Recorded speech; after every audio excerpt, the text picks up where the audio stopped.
Bem, desde o começo do capítulo 5, deixa eu só falar do tema hoje rapidamente, que nossa aula vai ser breve hoje. Paulo, desde o começo do capítulo 5, ele está falando que nós temos razões para nos alegrar, correto? As bênçãos da justificação. E hoje o nosso assunto, uma das bênçãos é salvos da ira. Mas vamos aqui, né? Vamos revisar rapidinho. Pode pular aí.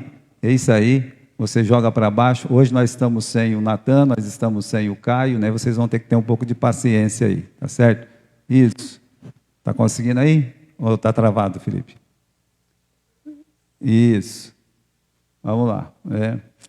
Então, capítulo 5, versículo 1, tá certo. Olha, desde o versículo 1, o Paulo está falando das bênçãos da justificação. Por exemplo, você tem paz com Deus. Essa é a primeira grande bênção, né? Você estava de mal com Deus antes de ter Cristo, e quando você entrega a sua vida para Jesus, você passa a ter paz com Deus.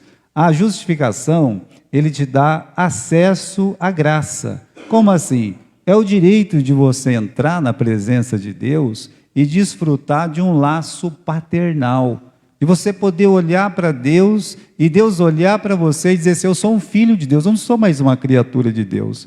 Então, é uma entrada à graça, né? É você poder realmente olhar e dizer assim, ó, Pai nosso que está no céu, dizer, Deus é meu Pai, né? Então, essa é a segunda bênção. A terceira bênção é a certeza de ver a Deus, que é a reversão de 3:23, onde todos os pecados estão separados da glória de Deus. Mas aí Paulo fala, né, dessa certeza de ver a Deus, ou seja, se o pecado nos separa de Deus, a justificação em Cristo faz o quê?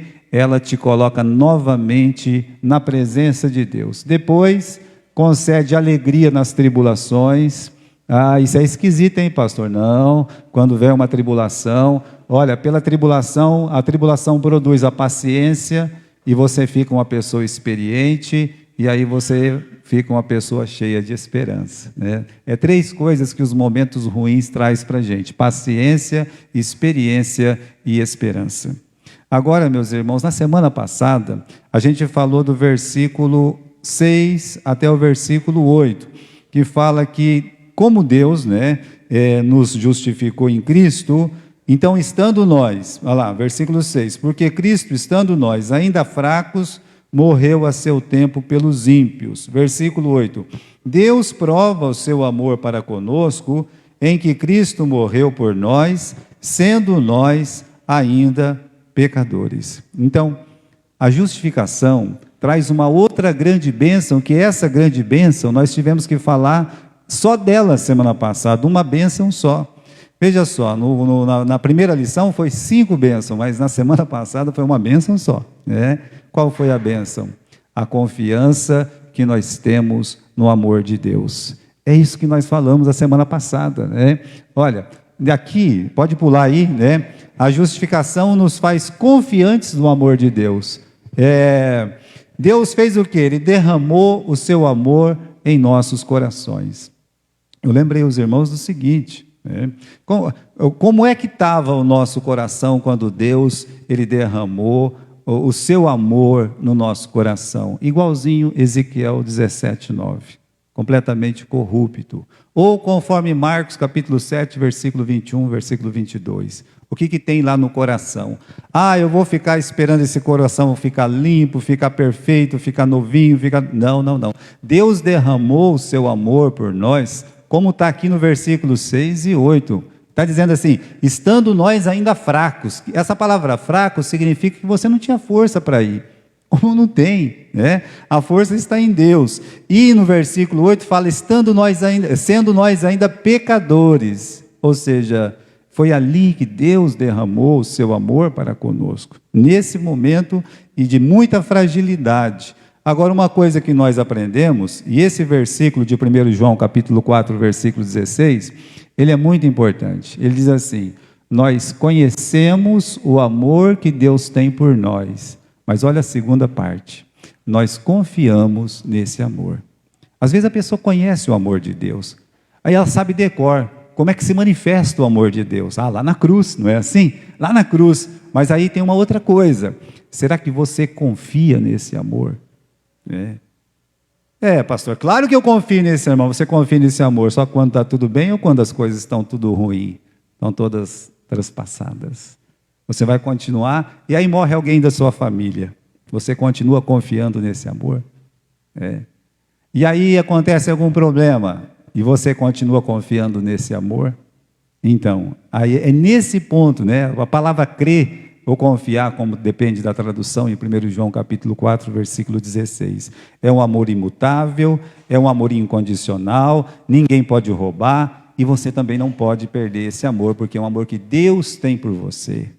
Por isso, a coisa mais linda do mundo é pensar nessa bênção da justificação. Agora vamos rever.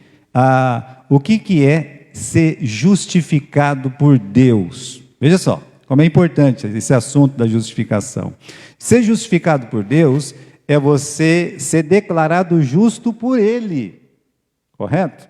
Então você é declarado justo por Deus, você não é declarado justo por você, né? Lembro lá, né, então em Pompeia, chegou um sujeito lá, né, que nem era da igreja, e disse: olha, hoje aqui na sua igreja vai vir uma pessoa muito justa aqui. E aí eu tive que mudar o assunto, né? Eu estava falando de alguma coisa lá de Gênesis, eu digo: não, hoje é o dia de explicar o livro de Gálatas aqui. Então, essa pessoa acreditava mesmo que ela era justa, né? Agora, não era justa pela justiça de Cristo, porque ele disse: essa pessoa, ela guarda a lei. Então você vê uma incapacidade espiritual no coração daquela pessoa. Agora, ser declarado justo, capítulo 3, versículo 21, vamos lá, capítulo 3, versículo 21, aqui de Romanos, vamos lá, capítulo 3, versículo 21. Agora se manifestou sem a lei a justiça de Deus. Veja só, então como é que funciona isso? Como é que se manifestou essa justiça de Deus sem a lei? Mas ele acrescenta uma coisa importante: tendo o testemunho da própria lei e dos profetas. A lei quer dizer todo o Pentateuco e todo o resto do Velho Testamento tem uma flecha apontando para essa justiça de Deus. Aí, no versículo 22, ele explica como é que vem essa justiça, no versículo 22, isto é, a justiça de Deus pela fé em Jesus Cristo para todos e sobre todos os que creem. Então, você é declarado justo por Deus porque você confiou na obra meritória dele lá na cruz. É assim que se manifesta a justiça de Deus. Agora, meus irmãos, entendendo essa questão da justiça de Deus novamente, há uma outra bênção na justificação. Qual que é a outra bênção? Ser salvo da ira. Vamos aqui no capítulo 5 e versículo 9, capítulo 5, versículo 9, logo mais agora, tendo sido, olha como a palavra justificada aparece o tempo todo, porque ele quer explicar essa questão da justificação.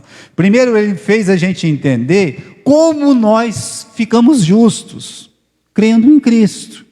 Agora ele quer explicar, a partir do capítulo 5, o que nós ganhamos por ser justificados por Deus. E aí falou muita coisa já, inclusive desse amor maravilhoso, e no versículo 8 ele fala assim, 9, logo mais agora, muito mais agora, ou seja, tendo sido justificado pelo seu sangue, nós vamos ser salvos da ira. Olha, Paulo quer dar certeza de que você vai estar com Deus depois da sua morte. Ele quer fazer essa certeza. E é uma bênção muito grande saber que Deus, Ele nos ama de uma forma infinita, mas agora ele fala, sendo justificados por seu sangue, nós vamos ser salvos da ira, salvos da ira. Então, seremos salvos da ira, e aí você tem a palavra aqui, pelo seu sangue, olha, seremos salvos da ira por seu sangue. Seu sangue, aí tem lá em maiúsculo, nos declarar justo. A gente precisa meditar um pouco sobre o poder desse sangue, porque tem uma trilha de sangue no Velho Testamento, correto? Abel, Noé, Abraão, Isaac e Jacó, e aí vai para mais, e aí vem Moisés, vem os sacrifícios do tempo de Arão, e continua até a vinda de Cristo. Ou seja, você tem uma trilha de sangue na expiação do Velho Testamento, e talvez o ponto principal dessa trilha de sangue, para entender essa trilha de sangue, é a salvação do povo de Israel. Se você quer entender como é que funciona essa trilha, você vai lá como é que Deus salvou o seu Israel do Egito. Então, eles estavam lá e Deus disse: vocês vão matar o cordeiro, e depois que vocês matar o cordeiro, vocês vão pegar o sangue e colocar nas ombreiras das portas. Tá certo? Para quê? Para a porta ficar vermelha? Para ficar diferente? Para dizer que está lá de enfeite, que nem a gente faz com enfeitinho de Natal? Não. Aí Deus explica, né? Nós temos 2 versículos em Êxodo 12, 13, Êxodo 12, 23, que o próprio Deus fala: olha, eu vou passar, eu vou ver o sangue. Olha só o poder do sangue. Aquele sangue, meus irmãos, fazia com que aquela família que estava dentro daquela casa ficasse completamente protegida, completamente salva. E o anjo da morte passou. E ele poderia olhar o que estava dentro da casa, mas ele preferiu olhar o sangue. Então, se nós queremos entender o sangue, é isso. Qual é o poder do sangue? O poder do sangue aos olhos de Deus. Deus, ele olha o sangue e ele, pelo sangue, ele justifica. Então, por isso que Paulo está falando aqui no versículo 9, logo muito mais agora, tendo sido justificado pelo seu sangue. Ou seja, ele traz à memória novamente o poder do sangue, aquele poder do sangue do Velho Testamento, né? Então, falar, meus irmãos, da salvação, é falar da morte de Jesus Cristo, é falar que Jesus derramou o seu sangue para lavar os nossos pecados. Bem, e é uma mensagem que não tem prazer, as pessoas não têm prazer hoje nessa mensagem, né? De jeito nenhum.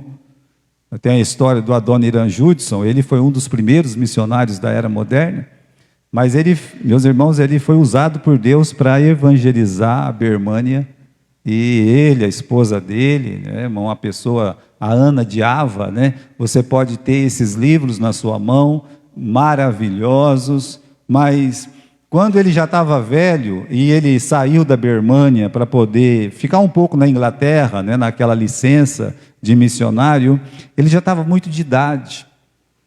E aí alguém disse assim: olha, o pastor missionário Adoniran Judson, missionário lá no meio daqueles aborígenes, ele vai estar aqui em Londres e vai pregar para a gente e tal. Meus irmãos, veio gente de tudo quanto é igreja, de tudo quanto era metodista, era batista, era presbiteriano, lotou e não cabia mais, porque o homem ia estar pregando lá. E a palavra, né, sobre ele aqui, ele olhou e ele ficou 20 minutos só pregando. Ele viu aquela grande multidão, ele começou a pregar e pregou uma mensagem rápida, de 20 minutos. Ele pregou sobre o amor de Deus e sobre como Jesus Cristo salva pelo poder do seu sangue. Sabe o que aconteceu com a multidão? Saiu completamente aborrecida e decepcionada. E o pastor foi conversar com ele, foi lá, falou: ô pastor, que isso, né? A gente fez aqui uma promoção, meu amigo. Chamamos um cantor aqui, ó, o camarada cantou aqui 15 minutos, aqui, ó, paguei 20 mil para ele, está entendendo? Para ele ficar buzinando aqui 15 minutos, fizemos aí um coral, nós trouxemos aí, fizemos propaganda na cidade inteira. Agora você vem aqui na igreja, você vem aqui na catedral, você fica 20, 15 minutos aqui, falando uma coisa que todo mundo já sabe, né? Ele disse: não, eu preguei a mensagem certa. Ele disse: essa história que eu contei da cruz, essa história que eu contei sobre a morte de Jesus, para vocês, é muito mais importante do que qualquer obra que eu tenha feito lá. Vocês vieram aqui para escutar a historinha? Aí calou a boca do pastor. Ele disse: o que eu faço, as minhas obras, não é nada comparado com o que Jesus Cristo fez. Vocês querem historinha, vocês vão lá e faz a de vocês, né? Então, ele foi firme, falou do amor de Deus, do amor de Cristo. Só que não interessa para as pessoas esse amor precioso demonstrado na cruz. Já parou para pensar no poder do sangue de Jesus? Olha, meus irmãos, concede perdão. Vamos ler o versículo de Efésios 1:17. Nele temos a redenção pelo seu sangue, o perdão das nossas ofensas, segundo as riquezas da sua graça. Riquezas da sua graça é Deus derramar o sangue na cruz, você crê nele e ele perdoar todos os seus pecados. Isso é riqueza da graça. Foi com o seu sangue que ele nos comprou. Até Pedro, né, ele fala: vocês estão cientes de que não foi mediante valores perecíveis, como prata, como ouro, que fostes resgatados do vosso modo de vida vazio, vida sem sentido, legado por vossos antepassados, mas fostes resgatados pelo precioso sangue de Cristo, como um cordeiro sem mácula, sem defeito nenhum. Então ele está dizendo: olha, o que custou a salvação de vocês? Ouro? Prata? Não, muito mais do que isso, o precioso sangue de Cristo. É por isso que quando a gente faz a ceia, meus irmãos, o pão representa o quê? A pureza da vida de Jesus. O sangue representa a preciosidade do sangue do Senhor Jesus Cristo. Então, lá em Apocalipse diz: eles cantavam uma nova canção dizendo: digno, digno é o Cordeiro. Está aqui uma tradução errada também, viu? É você de pegar o livro, de abrir os selos, porque fostes morto, com seu sangue compraste para Deus pessoas de todas as tribos, línguas, nações. Então, ele nos comprou, ele nos santifica. Em Hebreus 13:12 diz que Jesus, ele sofreu fora da porta, né, para fazer o quê? Para santificar o povo pelo seu próprio sangue. Mas, tem mais duas coisas aí, né? 3, limpa a nossa consciência culpada. Olha, portanto, se o sangue de bode, de touro, de cinza, de uma novilha espalhada sobre os que estão cerimonialmente impuros, os santifica, de forma que se tornam exteriormente puros, quanto mais o sangue de Cristo, que mediante o Espírito eterno se ofereceu de uma forma imaculada a Deus, purificará completamente a nossa consciência de comportamentos que nos conduzem à morte, para que sirvamos ao Deus vivo. Então o sangue do Cordeiro limpa a sua consciência. Se confessarmos os nossos pecados, ele é fiel e justo para nos purificar e perdoar de toda injustiça. Nos dá paz. Portanto, foi do agrado de Deus que nele habitasse toda a plenitude, e por intermédio dele reconciliasse consigo todas as coisas, tanto as que estão na terra quanto as que estão nos céus, estabelecendo a paz pelo seu sangue que caiu da cruz. Então, como é que estabelece a paz? O sangue de Jesus. E olha, até para vencer o inimigo, o Apocalipse diz que eles o venceram pelo sangue do Cordeiro e pela palavra do seu testemunho. Então, isso não é meus irmãos, o sangue é só pelo sangue e nada mais. Quando você fala assim: olha, eu vou colocar o sangue mais uma leizinha aqui, você despreza o sangue. Vou colocar o sangue e mais uma circuncisão aqui. Esse é o assunto do capítulo 4 de Romanos. Os judeus faziam isso. Vamos colocar o sangue e mais a minha beleza. Vamos colocar o sangue e mais o que eu acho. Quando você coloca alguma coisa junto com o sangue de Cristo, você está desprezando o próprio Cristo. É o sangue e nada mais. É o que Paulo insiste em ensinar para a igreja de Romanos, o poder do sangue. Deus não diz: vendo eu as suas obras, vendo eu a sua justiça, vendo eu a sua fidelidade. Ele ensinou para nós lá: vendo eu o sangue. E é isso aí. Que esses aqui que estão aqui, não, esses aqui foram que lavaram as suas vestes no sangue do Cordeiro. Sim, é por isso que estão aqui. Então Deus viu que eles lavaram as suas vestes no sangue do Cordeiro. Por isso, meus irmãos, é só o sangue. e nada mais. Agora tem a promessa de Deus aí. Vamos voltar para o capítulo 5, versículo 9. Há muito mais agora, né? Tendo sido declarado justo pelo seu sangue, seremos por ele salvos da ira. Tem 3 coisas sobre a ira. Primeiro, a ira contra o pecado em geral, né? O pecado traz a ira de Deus. A ira como uma questão circunstancial de Deus. Exemplo, quando Deus destruiu Sodoma, destruiu Gomorra, quis destruir Nínive, havia assim uma ira de Deus sobre esses lugares. Quando Deus pegou Israel e mandou para a Babilônia, ira de Deus também. Então, essa é uma outra interpretação da ira. Segunda interpretação. A terceira interpretação é o que Paulo está mencionando aqui, né? Ele está dizendo, seremos salvos da ira. Você junta a primeira e você junta a segunda. É o perdão dos pecados e também sobre o dia da ira, aquele dia final, um dia em que nós vamos ter que realmente prestar conta para Deus. Como é que é essa ira hoje? É o que nós falamos, né? Nós temos um versículo, vai na próxima página, né? Que é Deuteronômio, pode pular. A zelos me provocaram por meio de deuses inexistentes, com ídolo, imagens, me irritaram, eu também farei com que sofram ciúmes, de quem não é meu povo, nem mesmo nação é, uma multidão de pessoas insensatas, eu os provocarei a ira, porquanto um grande fogo foi aceso na minha ira, ou pela minha ira, labaredas que queimarão até as profundezas do inferno, no abismo dos mortos, amontoarei desgraça sobre eles, as minhas setas esgotarei contra eles. Isso não teria sentido contra o Israel de Deus, mesmo porque nós vamos aprender em Romanos que todo Israel será salvo. Agora, isso tem sentido para o dia final, o dia do Senhor.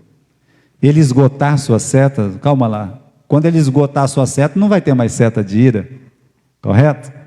Então, se não vai ter mais seta de ira, é porque está acabando, ou a coisa acabou, correto? Então, vai ali, meus irmãos, no versículo 22, que é o do meio, porquanto um grande fogo foi aceso pela minha ira. Então, a ira, a ira de Deus, o pecado deste mundo só vai aumentando essa chama, vai aumentando essa chama, vai aumentando essa chama, mas vai chegar o dia que vai ter a explosão, e a explosão é o dia final, é o dia da ira, né? É o dia da ira. Vamos continuar aqui, né? Existe uma ira futura? Tem, pastor, tem uma ira futura. Como nós falamos, é o dia da sua ira. Esse dia tem sido anunciado assim, no jardim, né? É uma ira, está pisando a cabeça de alguma coisa, está nervoso, Deus está nervoso. Está pisando a cabeça da serpente. Enoque, quando Enoque fez a primeira profecia, né? Ele disse que Jesus viria com milhares de seus santos. Olha só, ele vem com os santos, ele vem com os salvos, e para fazer juízo contra todos, e condenar dentre eles todos os ímpios. Há uma condenação, a ira de Deus naquele dia é a condenação dos ímpios. Joel diz que nesse dia o sol vai se converter em trevas, e a lua, né, vai se converter em sangue. É o dia do derramamento das taças da ira do Senhor. E aí, irmãos, é horrível. Capítulo 16 de Apocalipse é o derramamento da ira de Deus. Então, aquele momento final, né? É por isso que o livro de Apocalipse, ele é dividido assim, né? Jesus Cristo, ele volta, correto? Então, nós temos ali um começo no milênio, depois nós vamos ter aquele momento final. Aquele momento final que são 3 anos e meio mais 3 anos e meio. Ou seja, nos 3 primeiros anos e meio, Deus está tocando a sua trombeta, está avisando as pessoas da grande tribulação. Mas esse momento das trombetas é um momento de tribulação. Ou seja, a igreja vai passar por uma tribulação. O que Deus prometeu é livrar eles da grande tribulação, que é os 3 anos e meio finais. Por isso, aquele momento que antecede os 3 anos e meio finais, você escuta no capítulo 11 de Apocalipse o grito: sobe para cá. Então, a igreja do Senhor Jesus Cristo, ela vai subir, vai haver o arrebatamento. Por quê? Nós, como igreja, nós temos a promessa de ser salvo da hora da ira, aquele momento da ira de Deus. Bem, esse momento não nos pertence. Tribulação é diferente. Olha, tem muitas igrejas que estão vivendo tribulação hoje, né? E nós, nesse momento, se estivermos vivos, nós também vamos passar pela tribulação. Agora, aquele momento da grande ira, não, isso tem uma promessa de Deus. Então, qual que é a promessa de Deus para os justificados pelo seu sangue? Seremos salvos da ira. Por isso, irmãos, o dia mais terrível da humanidade, para o crente, será um momento de paz, um momento de alegria. Olha o que diz Isaías 61:2. Veja o que diz Isaías: a apregoar o ano aceitável do Senhor, o dia da vingança do nosso Deus, a consolar todos os que choram. Porque o mundo hoje ainda é agradável, mas ele vai ficar insuportável para a igreja. Vai ficar, já está ficando. O certo é errado, o errado é o certo. Então, esse mundo vai ficar insuportável. Ele vai chegar um momento que os crentes vão clamar a Deus: venha o teu reino, Senhor. Seja feita a tua vontade. Maranata, vem, Senhor Jesus. Eles vão clamar. Deus, Ele prometeu esse momento, de que a igreja, ela vai clamar. Então, meus irmãos, se você pensa que esse mundo vai melhorar politicamente, socialmente, você está completamente enganado. Você está vendo uma prévia disso no mundo inteiro. Não é só no Brasil. Isso está acontecendo no mundo inteiro. É um projeto satânico, diabólico, mas também que culmina na decisão divina de acabar e inaugurar o seu reino milenal. Isso faz parte da palavra de Deus. Mas quando chegar aquele dia da ira, então, bom, para ele será um momento terrível, né? Para o ímpio é terrível. Monte caia sobre nós. Mas a igreja, meus irmãos, a igreja debaixo do mar daquele vidro, aquelas pessoas que sofreram ali naquela tribulação, então aquelas pessoas vão poder clamar a justiça de Deus. Vai chegar um momento em que a igreja, ela quer realmente que Deus dê uma solução definitiva. É que nós estamos ainda vivendo em berço esplêndido, mas as coisas não vão ficar desse jeito, elas vão piorar. Há uma promessa de livramento de Deus, a promessa de livramento dos terrores desse dia. Aqui está 1 Tessalonicenses capítulo 1, versículo 10. Vamos pegar nossa Bíblia, vamos para 1 Tessalonicenses capítulo 1 e versículo 10. Vamos lá.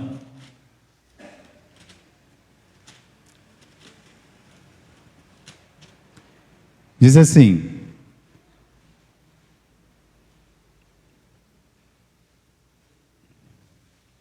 falando sobre a salvação, né? No versículo 9, o apóstolo Paulo diz assim: porque eles mesmos anunciam de nós qual a entrada que tivemos para convosco, e como dos ídolos vos converteste a Deus, para servir o Deus vivo, verdadeiro, e esperar dos céus o seu Filho, a quem ressuscitou dos mortos, a saber, Jesus, que nos livra da ira futura. Então tem uma promessa de Deus aqui. A promessa de Deus é que você não vai passar por essa ira futura. Esse momento final, essa crise que é entre Deus e os pecadores em geral, você vai estar guardado. É uma promessa. Tanto aqui quanto no livro de Apocalipse temos uma promessa. Agora, o capítulo 5, versículo 9. 5, 9, né? De 1 Tessalonicenses. Diz assim: porque Deus não nos destinou para a ira. Pois é, né? Sabe que o diabo e os seus anjos foram feitos para o inferno. O inferno foi feito para os diabos e seus anjos. Mas aqui está dizendo, olha, nós não fomos destinados para a ira. Deus não nos destinou para a ira, mas para a aquisição da salvação por nosso Senhor Jesus Cristo, que morreu por nós. Pronto, né? Aí está. Você fique em paz. Uma das bênçãos da justificação é você ser salvo desse momento da ira. Agora, para a gente poder terminar, irmãos, vamos ler aqui Apocalipse capítulo 3 e versículo 10. Está dizendo aqui: viste que obedeceste a minha palavra para perseverar pacientemente, também eu te livrarei da hora da tribulação que há de vir de todo mundo, para pôr à prova os que habitam sobre a terra. Então há uma promessa, tanto no livro de Tessalonicenses, quanto no livro de Apocalipse, que nós seremos salvos da hora, desse momento da ira, conforme a promessa em 5:8. Vamos voltar lá para terminar? Capítulo 5, versículo 8 de Romanos, 8 não, 9. Romanos capítulo 5 e versículo 9. Diz assim: logo muito mais agora, tendo sido justificado pelo seu sangue, seremos salvos da ira. Porque se nós, sendo inimigos, fomos reconciliados por Deus pela morte do seu Filho, muito mais tendo sido já reconciliados, seremos salvos pela sua vida. Se quando inimigo, Ele morreu na cruz por você, Ele te amou, Ele tomou o seu lugar. Agora imagine que você não é mais inimigo de Deus. Se quando você era inimigo de Deus, Ele fez isso por você, sem você merecer. E mesmo você não merecendo ainda hoje, Ele está dizendo assim, muito mais agora, que você é um filho de Deus. O que Ele vai fazer por você, o que Ele está fazendo por você, o cuidado que Ele tem com você. E aí, no versículo 11, e não somente isto, mas também, vamos dar glória a Deus por nosso Senhor Jesus Cristo, pelo qual agora alcançamos a reconciliação. Dê glória a Deus. Ou seja, vamos dar glória a Deus. Por quê? Porque temos paz com Ele. Por quê? Porque temos acesso à sua graça. Por quê? Porque por causa da esperança em Cristo Jesus. Por quê? Porque temos paciência na tribulação. Por quê? Por causa do seu grande amor. Por quê? Porque nós somos salvos da ira. Então Paulo, ele se preocupa aqui no começo do capítulo 5, de mostrar para nós, ele até vai continuar, as bênçãos. Volta lá na primeira página, né? As bênçãos, né? As bênçãos da justificação. Pode subir até o primeiro lá, que é a nossa introdução lá, né? Então, é só para a gente, pode voltar mais, né? E aí, razões para nos alegrar, as bênçãos da justificação, são muitas. Hoje, só tratamos desse assunto, nós como declarados justos por Deus. Que maravilha, Deus olhar para mim e dizer assim, eu te declaro justo, mas Senhor, eu sei quem eu sou. Deus fala, eu também, eu sei quem você é, mas eu sei o que o meu filho fez na cruz, eu sei que você confiou no sangue do meu filho, então eu declaro você uma pessoa justa, eu te amo.